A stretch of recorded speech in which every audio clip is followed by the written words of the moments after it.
BNR gold and diamonds తరుగు తక్కువ బంగారం ఎక్కువ. ఇప్పుడు మన వైజాగ్ లో జూలై 24న గ్రాండ్ ఓపెనింగ్.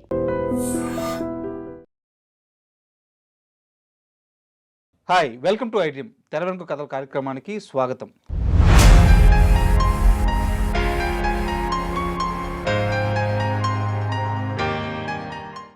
ఒక ఆర్టిస్ట్ ఒక్క సినిమాతో తరతరాలుగా ప్రేక్షకుల గుండెల్లో నిలిచిపోవడం సాధ్యమా?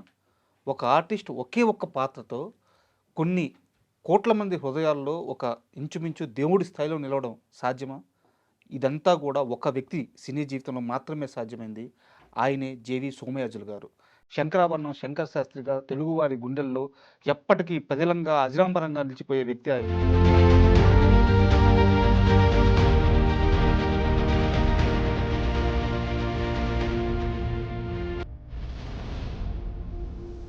సో ఆ జేవి సోమయాజులు గారి సినిమా జీవిత విశేషాల గురించి మనకి తెలియజేయడానికి సీనియర్ కోడైటర్ కనకాల జీకుమార్ గారు ఈరోజు మనతో పాటు ఉన్నారు. వారిని అడిగి సోమయాజులు గారి విశేషాలు తెలుసుకుందాం. హాయ్ సార్, నమస్తే. నమస్తే సార్, శంకరాభరణం శంకర శాస్త్రి ఈ పేరు వినంగానే తెలుగు వాళ్ళు ఎక్కడున్నా సరే ఆ హృదయాలు అలా పులకించిపోతాయి. అవును, ఆ పాత్రలో ఉండే ఔనిత్యం ఔన్నత్యం అలా ఉంటుంది. గొప్పతనం, ఆ పాత్రలో ఉండేటటువంటి గొప్పతనం. సార్ ఆ గొప్పతనం ఎంత పని చేసిందంటే సార్ జేవి సోమయాజులు గారు శంకరాభరణం సినిమా చేసి, శంకరాభరణానికన్నా ముందు ఒక సినిమా చేశారు, కానీ శంకరాభరణంతో గొప్ప పేరు వచ్చింది ఆయనకి. అయితే అప్పటికి ఆయన డెప్యూటీ కలెక్టర్గా జాబ్ చేస్తున్నాడు. ఓకే. ఆయన మీద ఒక కంప్లైంట్ వచ్చింది. ఇప్పుడు ఏంటంటే జాబ్ చేస్తూ సినిమాల్లో చేయకూడదు అనేటటువంటి కంప్లైంట్. ఓకే, ఆ రూల్ ఉందా? ఆ రూల్ జనరల్గా ఉంటుంది. ఓకే. ఇప్పుడు ఎందుకంటే అక్కడ శాలరీ తీసుకుంటున్నారు, ఇక్కడే రెమ్యునరేషన్ తీసుకుంటున్నారు. ఓకే. సో 2 jobs 2 incomes కదా. అలాగా అది ఆయన మీద ఒక కంప్లైంట్ వెళ్ళింది. అప్పుడు సీఎం గారు ఎవరు? చెన్నారెడ్డి గారు. ఓకే. ఈయన అసిస్టెంట్ కలెక్టర్గా ఉన్నాడు కదా, అప్పుడు విజయవాడలో చేస్తున్నాడు.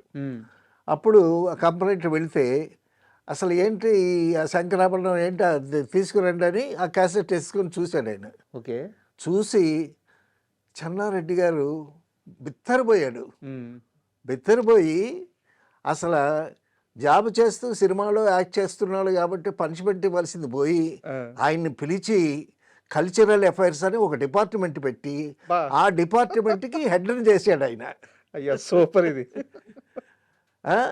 అటువంటి మిరాకిల్ అనమాట శంకరాభరణం. Is a miracle.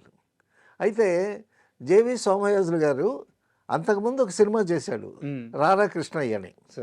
ఆ రారా కృష్ణయ్య సినిమా డైరెక్ట్ చేసింది యోగి. యోగి అని బాలసుబ్రహ్మణ్యం ఫ్రెండ్.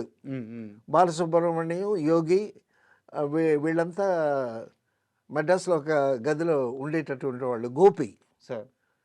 అయితే అది క్లిక్ అవ్వలేదు, రారా కృష్ణయ్య. సో అది క్లిక్ అవ్వలేదు సినిమా. సోమయాజులు గారు వెనక్కి వచ్చేసాడు. చాలా మందికి తెలియని కూడా తెలియదు ఆ సినిమా. చాలా మందికి తెలియదు. ఆ డైరెక్టర్ యోగి అనే అతను మా ఫ్రెండ్ కూడా ఈ మధ్యన కాలం చేశాడు. ఓకే.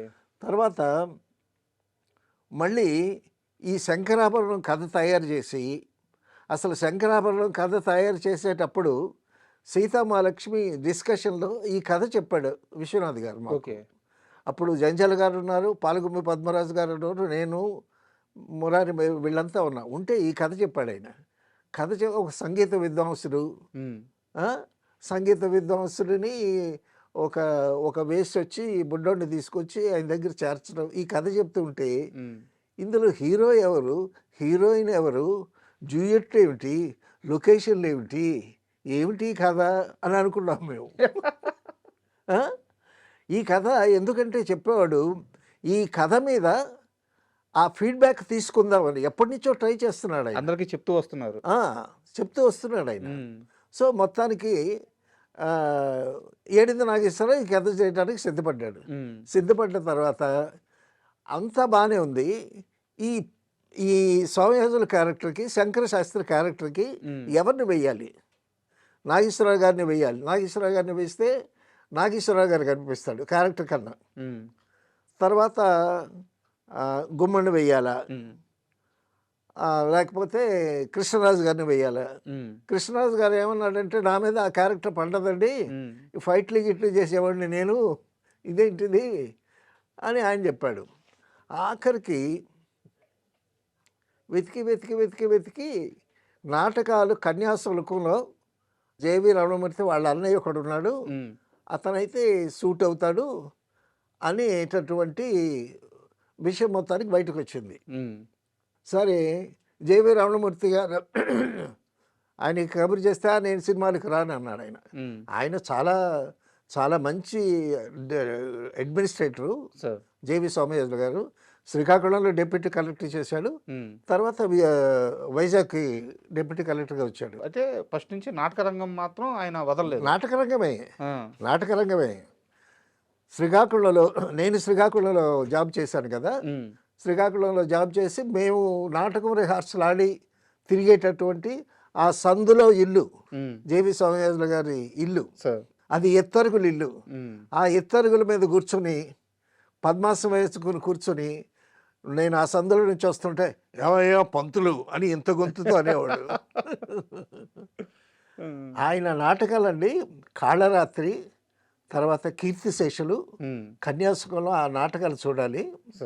కీర్తిశేషులు అని ఒక మంచి అద్భుతమైనటువంటి నాటకం. అందులో జేవి సోమయాజులు వేస్తాడు, రమణమూర్తి వేస్తాడు. వాళ్ళు నలుగురు అన్నదమ్ములు. అందులో శ్రీరామ్మూర్తి అని ఒక అతను ఉన్నాడు, అతను కూడా వేస్తాడు. శ్రీకాకుళంలో ఈ నాటకం వేస్తున్నారండి. ఈ నాటకం వేస్తుంటే వాళ్ళ మదర్ వచ్చారు నాటకం చూడటానికి. ఏంటి, ముగ్గురు కొడుకులు స్టేజ్ మీద నాటకం వేస్తుంటారు. చాలా అద్భుతమైనటువంటి నాటకం, అద్భుతంగా యాక్ట్ చేస్తారు. ఆ నాటకం చూడటానికి ఈవిడ వచ్చి కూర్చుంది. ఈవిడ నాటకం చూస్తుంటే నేను ఈవిడ్ని చూస్తున్నా, తల్లి ఎంత మురిసిపోతుందో ఈవిడ అని. అద్భుతంగా ఆడేవాళ్ళు. తర్వాత ప్రఖ్య శ్రీరామూర్తి రాసిన కాళరాత్రి అని ఒక నాటకం అండి. అందులో ఒక క్యారెక్టర్ వేస్తాడు సోమయాజులు గారు. అసలు కళ్ళల్లో ఆ పాయిజనస్ లుక్స్ అద్భుతంగా యాక్ట్ చేస్తాడు. సరే, అంటే sorry to interrupt you. Looks అంటే నాకు ఒక చిన్న సీన్ గుర్తొచ్చింది. కోర్టు దగ్గర కోర్టులో అంతా అయిపోయిన తర్వాత బయటకు వచ్చినాక వాళ్ళ మన ఆర్టిస్ట్ వాళ్ళ మదర్ని వాళ్ళ మామని అరెస్ట్ చేసి తీసుకెళ్తా ఉంటారు. అవునవును. ఇవి తిడతా ఉంటది, నువ్వు నాశనం అయిపోతావు అని చెప్పి తిడతా ఉంటది. శంకర్ శాస్త్రి గారు మెట్లు దిగి అలా వస్తారు అనమాట. ఒక డైలాగ్ ఉండదు, ఒక అరుపు ఉండదు, ఏముండదు. మీరు చెప్పిన ఆ పాయిజనస్ లుక్స్ అలా ఇవ్వంగానే అంత సైలెంట్. తర్వాత ఆ లుక్స్ మీదే ప్లే చేశాడు విశ్వనాథ్ గారు. ఈ విషయం ఇంతకుముందు కూడా మనం అనుకున్నాము. అసలు సప్తపదిలో అయితే ఓన్లీ ఐసే ఆ సీరియస్నెస్, ఒకసారి ఇలా సీరియస్గా చూస్తాడంతే. It speaks volumes. Correct. Dialogue మాట్లాడితే దానికి కొంతవరకే ఉంటుంది expression, but silent expression it speaks volumes. అది భలే వర్కౌట్ చేశాడు. అక్కడి నుంచి ఎలా తీసుకొచ్చారు సార్, ఆయన ఎలా ఒప్పించారు రానన్న ఆయన్ని? రమణమూర్తి కన్విన్స్ చేశాడు. అన్నయ్య వచ్చింది కదా అందరా, ఆ సినిమా వాళ్ళతో పడలేదురా, ఆ సినిమా సరిగ్గా ఆడలేదురా, ఐఎమ్ నాట్ కంఫర్టబుల్ అని అన్నాడు. లేదన్నయ్య, విశ్వనాథ్ గారు డైరెక్టర్ బాగా తీస్తాడు, ఏదో శంకర శాస్త్రి అంట ఏంటో ఏదో తమ్ముడు పట్టుకొని పాటలు పాడాలంట, నా వల్ల కాదు లేరా అన్నాను. ఇది ఒక్కసారి ట్రై చెయ్యి అది ఇదనంటే ఆయన ఒప్పించడానికి బాలసుబ్రహ్మణ్యం గారు కూడా కూడి మొత్తానికి ఆయన లాక్కొచ్చారు. లాక్కొచ్చిన తర్వాత సరే ఆయన్ని చూస్తే ఇంత తలకాయి, ఇంతంత చేతులు, ఇంతంత వేళ్ళు, పెద్ద పర్సనాలిటీ ఆయన, చాలా హిఫ్టీగా ఉంటాడు మనిషి. చూస్తే విశ్వనాథ్ గారికి చూద్దాం, ట్రై చేద్దాం అది ఇదని చెప్పి ఆయనకి ఇంతవరకు ఒక క్లాత్తో కుట్టిన బన్నీలాగా ఉంటుంది కదా, ముతక కద్దరితో అట్టడిది వేసి ఒక పంచి కట్టి చేసి కూర్చోబెట్టారంట. కూర్చోబెట్టిన తర్వాత సితార చేతికి ఇవ్వండి అన్నారంట. అప్పుడు సితార పట్టుకున్నాడు ఆయన. సితార పట్టుకుంటే అప్పుడు శంకర శాస్త్రి క్యారెక్టర్ ఆయనలో కనిపించిందంట విశ్వనాథ్ గారికి. ఆ క్షణంలో నమ్మారు. ఓకే మనం చేయొచ్చు అని మొదలుపెట్టారు. మొదలుపెట్టిన తర్వాత ఇక రోజు రాత్రి ఆయన సిగరెట్లు కలుస్తాడు బాగా. జేవి సోమయాజులు గారు సిగరెట్లు కలుస్తాడు. రమణమూర్తి సిగరెట్ కాలుస్తాడు. వాళ్ళిద్దరు బ్రదర్స్ చక్కగా కూర్చొని రాత్రి పానీయం కూడా సేవిస్తారు. జేవి స్వామివేశులు గారు ఏమన్నాడంటే ఆయనతో రమణ, ఒరే రమణ, ఏం సినిమారా విశ్వనాథ్కి పిచ్చి పట్టింది ఎవరా, నన్ను మెయిన్ క్యారెక్టర్గా పెట్టి సినిమా తీస్తాడు ఏంట్రా, ఆయనకు కూడా నమ్మకం ఒక హీరో లేడు, హీరోయిన్ లేదు, ఒక పాట లేదు, నేనేదో సితార పట్టుకొని కచేరీ చేస్తాను, ఎవడు చూస్తాడ్రా ఈ సినిమా అనేవాడంట. లేదన్నయ్య ఏదో చెయ్యి అది ఇదని అన్నాడంట. మొత్తానికి సినిమా చేశారండి. సినిమా చేసిన తర్వాత సినిమా రిలీజ్ అయిన తర్వాత 100 రోజులు ఫంక్షన్ చేస్తారే, అలాగా 100 ప్రివ్యూలు వేశారు బిజినెస్ కోసం. ఎవరైనా రిలీజ్ చేస్తారు ఎవరైనా చేస్తారేమని ఎవ్వరూ తీసుకోలే. ఏడిది నాగేశ్వరరావు అయితే చాలా డీలా పడిపోయాడు. తర్వాత నెల్లూరు జిల్లా ఎంఎస్ రెడ్డి గారు కొన్నాడు. ఓకే, ఎంఎస్ రెడ్డి గారు కొన్నాడు. ఎంఎస్ రెడ్డి గారు కొనేసరికి ఈ సినిమా డెఫినెట్గా ఫ్లాప్ అనుకున్నారు జనాలు. అంతకుముందు ఆయన సినిమాలన్నీ ఫ్లాప్. అంతకుముందు ఆయన సినిమాలన్నీ ఫ్లాప్.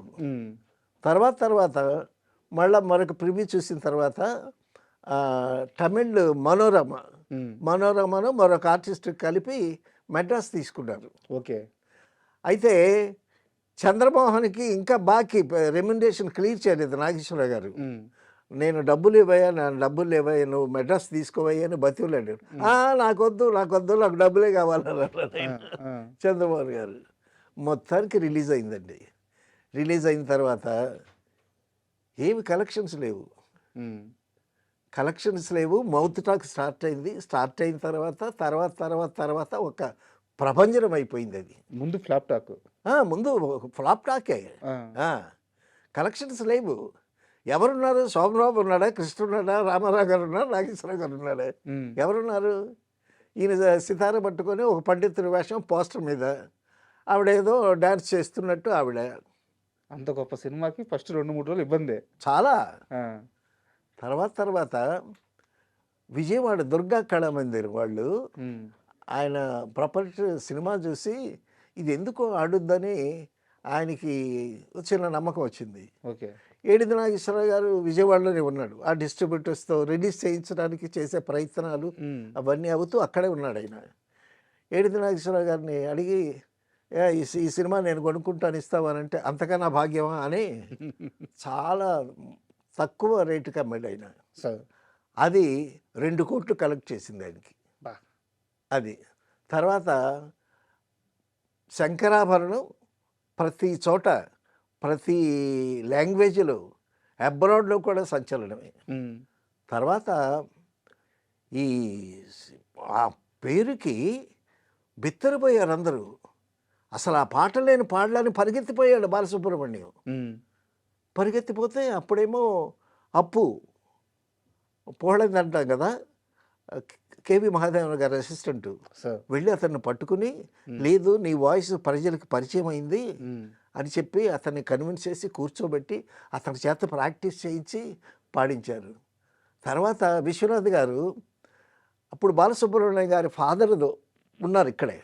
బాలసుబ్రహ్మణ్యం ఫాదర్ దగ్గరికి వెళ్ళి, అన్నయ్య బాలసుబ్రహ్మణ్యాన్ని ఫస్ట్ ఫ్రెష్ గొంతుతో వచ్చి నా పాటలు పాడిన తర్వాత వేరే పాటలకు వెళ్ళమని విశ్వనాథ్ గారు వాళ్ళ ఫాదర్ బాలసుబ్రహ్మణ్యం గారి ఫాదర్తో చెప్తే, ఎందుకు పాడడం వెధవా, నీ పాటే పాడతాడు ముందు అని ఆయనని ఆ ఫ్రెష్ గొంతుతో వచ్చి ఈయన పాడటం, ఆ పోహళంది అతన్ని కంఫర్టబుల్ జోన్లో పెట్టడం, సో ఆ సాంగ్స్ రికార్డ్ చేయటం. ఆ రికార్డ్ చేసేటప్పుడు కూడా ఎవరికి నమ్మకాలు లేవు, అంతా సంగీతమే కదా, శంకరా అంటుంటే ఆ విధంగా అటువంటి లైన్స్లో తయారైనటువంటి అటువంటి అనుమానాలతో రిలీజ్ అయినటువంటి సినిమా ఒక ప్రభంజనం, ఒక సెన్సేషన్ అనమాట. అంటే ఎక్కడ తెలుగు వాళ్ళు ఉంటే అక్కడ వాళ్ళందరికీ వాళ్ళ రూట్స్ని మళ్ళీ గుర్తు చేసిన సినిమా సార్. అవునవును. మళ్ళీ మన సంప్రదాయం, మన మ్యూజిక్, మన శాస్త్రీయ సంగీతం ఆ రూట్స్ లెవెల్కి తీసుకెళ్ళిపోయింది సినిమా. ఆ శంకరాభరణం ఇన్స్పిరేషన్తోనే సార్ ఏడిది నాగేశ్వరరావు గారికి ఇక మంచి ఉత్సాహం వచ్చి తర్వాత ఇటువంటి సినిమాలు తీశాడు, అద్భుతమైనటువంటి సినిమాలు తీశాడు. తర్వాత ఈ ఈ సక్సెస్ని అసలు ఇది ఏంటిది కేవి మహాదేవన్ గారు ఎక్కడికి వెళ్ళినా కేవి మహాదేవన్ గారు బాలసుబ్రహ్మణ్యానికి నీరజలు పడుతున్నారు. పడుతుంటే ఒకసారి కేవి మహాదేవన్ గారిని కలవటానికి బాలసుబ్రహ్మణ్యం వెళితే, ఒరే బాలు, ఇదేదో అద్భుతంరా, ఎవరు ఎక్స్పెక్ట్ చేయలేనట్టు అద్భుతం, నీకు గొప్ప పేరు వచ్చింది, నాకు గొప్ప పేరు వచ్చింది, ఇప్పుడు మనకి ఇంత గొప్ప పేరు వచ్చిందని ఇప్పుడు మనం దీన్ని మామూలుగా తీసుకోవాలి, ఒక పెద్ద గర్వంగా తీసుకోకూడదు, తీసుకుంటే దెబ్బతింటాము. వాళ్ళు ఊహించిన సక్సెస్ కదా, ఊహించలేనంత సక్సెస్ కదా, ఊహించలేనంత సక్సెస్ అని బాలసుబ్రహ్మణ్యంతో చెప్తే బాలసుబ్రహ్మణ్యం కేవి మహాదేవన్ గారు ఇంకా హంబుల్గా ఉన్నారు సార్. అయితే సోమయాజులు గారు ఈ సినిమా రిలీజ్ అయ్యి సక్సెస్ అయిన తరువాత ఒక కొన్ని సంవత్సరాల పాటు ఆయన ఎక్కడికి పోతున్నా ప్రజలు ఆయన కాళ్ళ మీద పడిపోయేవాళ్ళు. అవును. తర్వాత షూటింగ్లో జేవి సోమయాజులు గారికి సిగరెట్లు అలవాటు.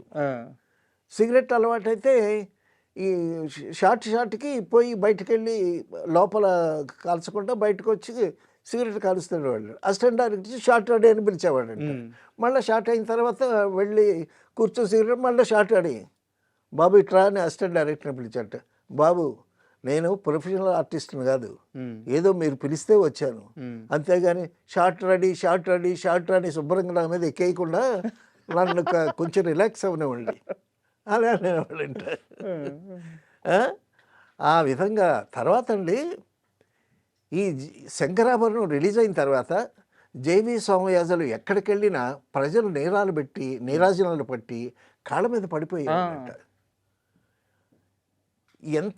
ఎంతలాగా పడిపోయారంటే ఈయనకి కాళ్ళకి నమస్కారాలు పెట్టించుకోకపోతే అదొక ఫీలింగ్ అంట. ఈయనకి అలవాటు అయిపోయింది, పాద నమస్కారాలు పెట్టించుకోవటం అలవాటు అయిపోయింది. అలవాటు అయిపోయి తెలియకుండా ఈయనలో ఈగో ప్రవేశించిందంట కదా. ఇప్పుడు అందరూ వచ్చి మీరు చాలా గొప్ప యాక్టర్, గొప్ప యాంకర్ అని అంటే ఆ ఫీలింగ్స్ మీకు వర్కౌట్ అవుతాయి కదా. అయ్యేసరికి ఆ సమయంలో ఒకసారి వాళ్ళ కన్యాశుల్కం ఫేమస్, విజయనగరం వాళ్ళు, విజయనగరంలోనే కదా కన్యాశుల్కం రాసినటువంటి గురజాడ అప్పారావు గారు, ఆయన రాసినటువంటి మొత్తం నాటకం విజయనగరం టీము ఉదయం 9 గంటలకు స్టార్ట్ చేసి రాత్రి 9 గంటల వరకు ఆడతారు. అంత పెద్ద నాటకాన్ని ఎబ్రిడ్జ్ చేసి ఒక 3 అవర్స్ ఆ టైంలో ఎబ్రిడ్జ్ చేసి దాన్ని నాటకం ఆడారు జేవి సోమయాజులు గారు, రమణమూర్తి టీం అనమాట. ఆ కన్యాశుల్కానికి చాలా ఫేమస్, గొప్ప పేరు వచ్చింది అక్కడ ఆయనకి. అయితే రమణమూర్తి అన్నాడు, అన్నయ్య కన్యాశుల్కం నాటకం ఆడి చాలా రోజులు అయింది, ఒకసారి నాటకం ఆడదాం అని రమణమూర్తి గారు జేవి సోమయాజులు గారితో అన్నాడంట. అంటే ఈయన ఒప్పుకోలే. ఒరే, శంకర శాస్త్రిగా నన్ను చూసిన వాళ్ళు మళ్ళీ ఆ క్యారెక్టర్లో కన్యాశుల్కంలో నన్ను చూడలేరురా అన్నాడంట. అన్నయ్య దాని మీద వాళ్ళిద్దరికీ అభిప్రాయ భేదాలు వచ్చి అన్నదమ్ములు ఇద్దరు కొన్ని సంవత్సరాలు మాట్లాడుకోలేదంట. ఎంత వర్క్ చేసింది సోమయాజులకి శంకర శాస్త్రి క్యారెక్టర్. అదే తర్వాత రమణమూర్తి అడిగితే తర్వాత ఏదో నాటకం ఆడారు. తర్వాత అక్కడ కల్చర్ శ్రీకాకుళంలోనండి, నేను శ్రీకాకుళంలో అక్కడ జాబ్ చేస్తూ ఉన్నాను కదా, అక్కడ నేను శరత్ బాబుతో తెరతొలి నాటకం ఆడాను, తర్వాత వెంకన్నకాపురం నాటకం ఆడాను, జన్మభూమి అని ఒక నాటకం ఆడాను. ఈ జన్మభూమి నాటకానికి జడ్జి జేవి సోమయాజులు గారు నాకు బెస్ట్ యాక్టర్ అవార్డు ఇచ్చాడు ఆయన చేతుల మీదుగా. తర్వాత ఇక మెడ్రాస్ వచ్చిన తర్వాత ఇక శంకరాభరణం సినిమా అయిపోయిన తర్వాత జేవి సోమయాజులు గారిని నేను ఏసీ కాలేజ్ స్టూడెంట్ అండి గుంటూరు, ఏసీ కాలేజ్ వాళ్ళు పిలిచి మా ఇద్దరికి సన్మానం చేశారు. సన్మానం చేస్తే జేవి సోమయాజులు గారు ముందు మాట్లాడితే తర్వాత నేను మాట్లాడాలి. నేను అన్న సోమయాజులు గారితో, మీరు ముందు మాట్లాడిన తర్వాత నా మాట ఎవడు వింటాడండి అలా అని అంటే, అయితే మీరే ముందు మాట్లాడండి అని అన్నాడు. లేదు, మీరు మాట్లాడండి, ఇక నా కాలేజీ కదా ఇది, కాబట్టి నాకు కొంచెం చూద్దాం మాట్లాడదాం అని ఆయన మాట్లాడిన తర్వాత అప్పుడు చెప్పా, సార్ జేబీ సోమయాజులు గారు, వీళ్ళు నలుగురు అన్నదమ్ములు, ముగ్గురు అన్నదమ్ములు నాటకం ఆడుతుంటే శ్రీకాకుళంలో వాళ్ళ మదర్ చూసి ఎంత మురిసిపోయిందో ఆ దృశ్యం నేను కళ్ళారా చూశాను. ఆయన ముందే చెప్పారు. ఆయన ముందే చెప్పాను. అది ఆయన చాలా ఆనందించాడు. అది నాకు తెలియదు అది ఇదని. అయితే ఇక్కడ ఒక చిన్న ప్రశ్న సార్, నేను హీరోల పేర్లు చెప్పను కానీ కొంతమంది అప్పటి హీరోలు ఈ శంకర్ శాస్త్రి క్యారెక్టర్ చూసి సినిమా రిలీజ్ అయిన తర్వాత మాకు ఎందుకు దక్కలేదు ఈ పాత్ర అని చెప్పి చాలా ఫీల్ అయ్యారు. చాలా మంది శంకరాభరణాన్ని హిందీలో తీశారు. హిందీలో చాలా ఫేమస్ ఆర్టిస్ట్ ఆయన వేశాడు. ఆయన పేరు అయితే హిందీలో సక్సెస్ అవ్వకుండా అసలు జేబీ సోమయాజుల్నే హిందీలో వేసేస్తే బాగుండేది, ఆయన కరెక్ట్గా ఫిట్ అయినవాడు అని అక్కడ కామెంట్. సో శంకరాభరణానికి బాలసుబ్రహ్మణ్యం పాటలు కానీ, కేవి మహాదేవన్ మ్యూజిక్ కానీ, ఆ శంకర శాస్త్రి కానీ, తర్వాత శంకర శాస్త్రి ఫ్రెండ్గా అల్లు రామరాజు క్యారెక్టర్ కానీ అన్నీ అలా కుదిరేయండి. అది కూడా మామూలు ఎందుకురా నీ సంగీతం, నీ కూతురికి పెళ్లి చేయలేని సంగీతం నీకు కూడుబెట్టుద్దురా అని శంకర శాస్త్రి అంటే భయం. అయినా సరే ఫ్రెండ్ అనేటటువంటి చదువుతో అల్లు రామలింగ క్యారెక్టర్ ఎంత అద్భుతంగా మలిచాడండి ఆయన. శంకరాభరణంలో అల్లు రామలింగయ్య గారి క్యారెక్టర్, సాగర్ సమూహంలో వచ్చి శరత్ కుమార్ గారి క్యారెక్టర్. అవును, అంటే ఇద్దరు హీరోలు వాళ్ళ ఫ్రెండ్గా ఉంటూ మళ్ళీ వాళ్ళకి ఎదురు చెప్పలేరు, వాళ్ళు చెడిపోతుంటే అలా చూస్తూ ఊరుకోలేరు, వాళ్ళు ఇబ్బంది పడుతుంటే తట్టుకోలేరు. అవును, ఆ రెండు క్యారెక్టర్లు భలే ఇష్టం సార్ విశ్వనాథ్ గారి సినిమాలో. తర్వాత అండి తెర మీద ఆర్టిస్ట్ ఉండడండి, మరచెంబేమో మెట్ల మీద నుంచి దొర్లుతూ ఉంటుంది. అప్పుడు థియేటర్లో ఆడియన్స్ నవ్వులు చూడాలండి, కడుపులు చెక్కలేటట్టు అవుతాం. తర్వాత ఆ రాజ్యలక్ష్మి, తర్వాత చంద్రమోహన్ లవ్ ట్రాక్ కూడా ఎంత చక్కగా ఉంటుంది అది. అయితే మనం ఈ మొత్తం డిస్కషన్లో ఎలాగో మనం సోమయాజులు గారి గురించి మాట్లాడుకుంటున్నా, శంకరాభరణమే ఎక్కువ ప్రస్తావన వస్తుందని అది అర్థమైంది డెఫినెట్గా. బట్ ఈ మొత్తం ప్రాసెస్లో మనం వేటూరి గారిని గురించి చెప్పుకోకుండా అసలు ఇది పూర్తవదేమో. అదే దానికి ముందు ఒక చిన్న విషయం, శంకరాభరణం సినిమా చూసి గుమ్మడి గారు భలే కుళ్ళుకున్నాడంట. అవునా? అటువంటి క్యారెక్టర్ పడితే ఆయన భక్తపోతన, మహామంత్రి తిమ్మరసు అద్భుతమైన క్యారెక్టర్స్ చేశాడు కదా గుమ్మడి గారు. ఏమి క్యారెక్టర్ పడిందయ్యా. ఒకసారి ఆయన అన్నాడంట జేవి స్వామిజీలతో, ఏమండి ఇన్ని సంవత్సరాలు బట్టి కష్టపడి సంపాదించిన మా పేరు కన్నా ఒక్క సినిమాతో మీరు పేరు సంపాదించేశారండి. నిజమే. నీరాజనాలు పట్టారు. చెన్నారెడ్డి గారు ఈయన్ని పనిష్మెంట్ ఇవ్వకుండా అందరం ఎక్కి కూర్చోబెట్టాడు. తర్వాత ఎన్టీ రామారావు గారు కూడా ఈయన్ని ఏదో పదవి కూడా ఇచ్చాడు ఆయన. సో అలాగా ఒక మిరాకిల్ శంకరాభరణం, శంకర శాస్త్రి, జేవి స్వామియాజులు అంటే ఇట్స్ ఏ మిరాకిల్. హిందీలో గిరీష్ కర్నాడ్ చేశాడు ఆ క్యారెక్టర్. ఓకే, చాలా అద్భుతమైనటువంటి ఆర్టిస్టు. అయినా హిందీలో ఎక్కల. అసలు ఆయన్ని తెలుగులో వేసిన ఆయన్నే పెట్టుంటే ఇంకా బాగుండేది అని అన్నారు బాంబేలో. అలాగా తర్వాత వేటూరి సుందరరామూర్తి గారు అసలు ఏమన్నాడండి, శివుణ్ణే అన్నాడు, విని తరించరా పాట అని, అవధరించరా విని తరించరా అన్నాడు. పరవశాన శిరసోగంగా నేను తడవంగా అని శంకర ఎక్కడ చూసినా బాలసుబ్రహ్మణ్యం ఏదన్నా కచేరీకి వస్తే ఆ శంకర పాట పాడమంటారు. ఆ పాట లాస్ట్లో పాడి కూర్చుంటాడు బాలసుబ్రహ్మణ్యం గారు. తర్వాత బాలసుబ్రహ్మణ్యం గారు ఎంత అటెన్షన్ పే చేశాడు ఆ రికార్డింగ్ సమయంలో. సో అందరి కృషి ఒక్కొక్క సినిమాకండి శంకరాభరణం లాంటి మిరాకిల్స్ ఎప్పుడో ఒకసారి జరుగుతూ ఉంటాయి. అంతే సార్, అంతే. ఇప్పుడు యాక్చువల్గా ఏంటంటే Sankarabharanam class cinema cult classic ఇలా చెప్తూ ఉంటారు సార్. మీరు చెప్పిన ఆ పాటలోనే లాస్ట్లో ఇలా ఒక రష్యన్ షాట్ పెడతారు. అవును, ఆయన సజెషన్లో బ్యాక్గ్రౌండ్లో ఆ మెరుపుడు ఆ గంట అట్లా వస్తుంటే అసలు అంతకంటే మాస్ షాట్ ఏముంది సార్. అవునవును. ఇప్పుడు మాస్ అంటే ఏంది, ఉద్వేగాన్ని తీవ్ర స్థాయికి తీసుకెళ్ళాలి. అక్కడ శివుడిలో ఇక ఏదో శివుడి దర్శనం అయినట్టే ఉంటుంది ఆ పాట. డెఫినెట్గా ఆ, తర్వాత ఇప్పుడు పాశ్చాత్య సంగీతానికి కర్ణాటక సంగీతానికి ఆ, అక్కడ ఒక ఆర్కెస్ట్రాను పెట్టి జిత్మోహన్ మిత్ర అని అతను వేశాడు ఆ క్యారెక్టర్. ఆ ఆర్కెస్ట్రాకి ఆ పాశ్చాత్య సంగీతానికి ఈ దేశీయ సంగీతానికి ఆ రెండింటి మధ్య వ్యత్యాసం, అందులో గొప్పతనం ఇందులో గొప్పతనం, రేపు కొడుకులారా ఆ గొప్పతనం దానిదే ఈ గొప్పతనం దానిదే, మన దేశీయ సంగీతాన్ని ఆదరించండి ముందు అని అక్కడ ఉండేటటువంటి ఆ డైలాగులు అసలు శంకరాభరణ సినిమా డైలాగులు జంజాల గారు రాసిన 4 కాగితాలు, అబ్బా 4 కాగితాల మీద డైలాగులు ఉంటాయి. ఉమ్, మిగతా అంతా అసలు మా, ఎవరు పాటలే పాటలు, సంగీతం కదా. అవును. తర్వాత జేవి సోమయాజులు గారు నిద్రపోతూ పాడతాడు, ఒక పద్యం చదువుతాడు. ఈ తులసి వచ్చి జాయిన్ అయ్యేటప్పుడు, తర్వాత రాజలక్ష్మి వచ్చేటప్పుడు, సో వాళ్ళ కాంబినేషను, ఆ ఫ్యామిలీ అఫైరు, ప్రతి సీన్ అద్భుతమేనండి. ఆ విధంగా చాలా గొప్ప కళాఖండం తీసి విశ్వనాథ్ గారు సోమయాజులు గారిని ఒక్కసారిగా వేరే లెవెల్లో పెట్టేసుకుంటున్నారు. అవును. అయితే సోమయాజులు గారి ఫ్యామిలీ గురించి తెలుసుకుంటున్నప్పుడు ఒక చిన్న విషయం తెలిసింది సార్. మొదటి ప్రపంచ యుద్ధంలో వాళ్ళ ఫ్యామిలీ బాగా సఫర్ అయిందంట, ఆస్తులు పోయినాయి అంట. అక్కడి నుంచి వాళ్ళ ఫ్యామిలీ బాగా అక్కడి నుంచి కంబ్యాక్ ఇవ్వాల్సి వచ్చిందంట.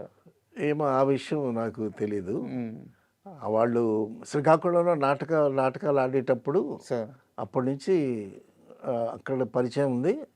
అక్కడి నుంచి తెలుసు వాళ్ళ నాటక ప్రస్థానం. అదేం వాళ్ళ నాటకాలన్నీ చూశాను నేను లైవ్లో చూసారా? లైవ్లో ఆ, స్టేజ్ మీద 3 గంటల సినిమాలోనే అలా నటించారంటే అసలు ఇంకా నాటకాల్లో చెలరేగిపోయి ఉంటారు. నాటకాల్లో అద్భుతం. ఉమ్, అందులో మురారి క్యారెక్టర్ ఇస్తాడు కీర్తిశేషంలో, గొప్ప నాటకం కీర్తిశేషులు, బండ్పాటి రాధాకృష్ణమూర్తి గారు అనుకుంటా రాసింది. అందులో మురారి తాగుబోతు క్యారెక్టరు, తమ్ముడు క్యారెక్టర్ ఏమో తమ్ముడే ఒక మంచి రచయిత, ఉమ్, అది రమణమూర్తి వేశాడు. తర్వాత అందులో గంప శంకరయ్య క్యారెక్టర్ అని ఏదో గొట్ట ఉన్నట్టుంది, అది శ్రీరామూర్తి వేశాడు, వాళ్ళ తమ్ముడే. మొత్తం 4 అన్నదమ్ములు. ఈయన తర్వాత కాలంలో ఉద్యోగాన్ని వదిలేశారా సార్? ఇక ఇప్పుడు చెన్నారెడ్డి గారు సోషల్ కల్చరల్ యాక్టివిటీస్ పెట్టి ఒక సంస్థ పెట్టి అక్కడ ఆయన డైరెక్ట్గా పెట్టాడు కదా, ఇంకా జాబ్ ఏముంది? ఇంకా ఇదే జాబ్. అయితే నాకు ఎందుకంటే ఈ క్వశ్చన్ అయ్యి అంటే తర్వాత కాలంలో ఆయన అంటే అంత గొప్ప పాత్ర చేసిన ఆయన తర్వాత ఎప్పుడు కూడా ఇంత పేరు రాలేదు ఆయనకి ఏ సినిమా నుంచి కూడా. ఇది మిరాకిల్. అయితే మిరాకిల్ తర్వాత ఒక చిన్న మన ఈవివి సత్యనారాయణ గారి సినిమాలో చిన్న క్యారెక్టర్లు కూడా ఆ చేశారు. క్యారెక్టర్స్ అది ఎందుకు ఆ పరిస్థితి వచ్చింది అర్థం కాలేదు. అది ఈయన ఒప్పుకోకూడదు, ఆ, అది ఆర్టిస్ట్ని మిస్యూజ్ చేయటమే అని చెప్పుకోవాలి. ఆ టైంలో తర్వాత కూడా చాలా శంకరాభరణం తర్వాత సప్తపదిలో మంచి క్యారెక్టర్ పడింది. మంచి క్యారెక్టర్. అయితే ఏంటంటే జేవి సోమయాజు గారిని పెట్టుకుంటే మన సినిమాకి ప్లస్ అవుద్దని, ఉమ్, తర్వాత ఆయన ఎంత అడిగితే అంత ఇచ్చేవాళ్ళు. ఉమ్, సో ఇప్పుడు ఒక గొప్ప పని చేయటం ఎలా జరుగుతుందో ఒక చిన్న పనులు అట్టగా జరుగుతూ ఉంటాయి. అవును. That is life. బట్ నిజంగా సార్ ఎప్పటికీ కూడా ఆయన శంకరాభరణం శంకర శాస్త్రి కానీ ఆయన ఎన్ని సినిమాలు చేయని, ఎలాంటి సినిమాలు చేయని, ఎన్ని పాత్రలు చేయని, ఎలాంటి పాత్రలు చేయని, ఎప్పటికీ కూడా తెలుగు వారందరికీ ఆయన శంకరాభరణం శంకర శాస్త్రి అలాగే గుండెల్లో ఉండిపోతారు. డెఫినెట్గా చాలా మంచి విషయాలు తెలియజేశారు. Thank you sir. Thank you.